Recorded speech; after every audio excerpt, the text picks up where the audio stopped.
आज सारखं चाललंय, हा फुटला, तो फुटला, तो फुटला, तो उठला, तो गटला. आज आमच्याकडेच इन्कमिंग सुरू झाले. सावध राहा फक्त, ही सुरुवात आहे. ही वादळापूर्वीची शांतता होती. वादळ जवळ आले.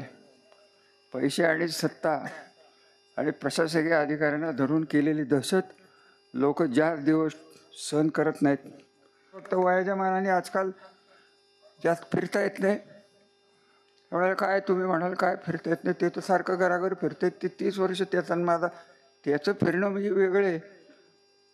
4 कोटीच्या गाडीतनं फिरतोय मी. आपलं बाबा कर्ज काढून घेतली आहे, त्याच्यातनं फिरतो. त्याच्यात माझ्या वयात 30 वर्षाचा फरक आहे. तो माझ्या डोक्यात जे विचार येतात ते तिच्या डोक्यात चांगले विचार येऊ शकणार नाहीत. लिंबू टाकणं वगैरे या गोष्टी इथपर्यंत ठीक आहे दादा सर. ठीक आहे, लिंबाचा माझ्यावर काही परिणाम होत नाही, काय होत नाही. बऱ्याच जणांनी प्रयत्न केले. तुम्हाला सांगू का, माझं गेट आहे ना तिथं आता ते वडाचं झाड की नाही माहीत नाही मला. मागं होतं माग कुमार, तिथं दर आम्हाला लिंब असायची. या सगळ्यांना बाहेर पडलो. तुमचा विश्वास असेल नसेल, मी शंकर महाराजाचा भक्त आहे. माझं वाटोळं कोणीच करू शकत नाही.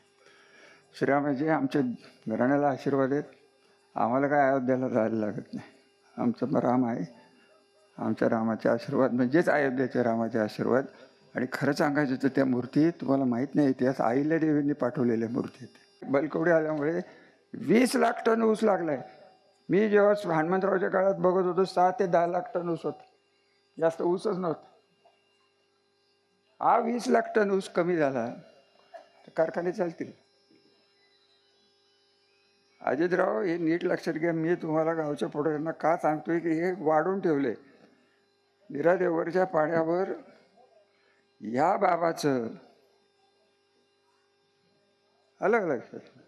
मी नाव घेते, माझी जीभ मला पॅरालिसिस होईल म्हणून मी नावही घेत, झटका बसेल मग. सांगोल्याला पाणी द्या म्हणते, काय घेणं देणं आम्हाला.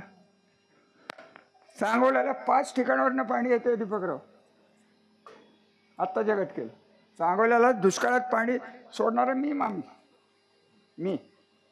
मी सोडलंय सांगोल्यात पाणी ना. माझे पुतळे तिथं झालं. हा मंडळी, काय चाललंय तुमचं तुम्हाला तरी कळतंय का? आज तुमचं पाणी गेलं तर काय होणार एवढं सांगा मला.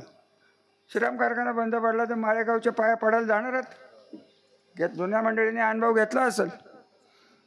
जेव्हा गरज असते तेव्हा माळेगाव आपल्याला मागतो, आणि जेव्हा ऊस तिकडं असतो तेव्हा 400 ते 500 रुपयांनी कमी दराने देतो.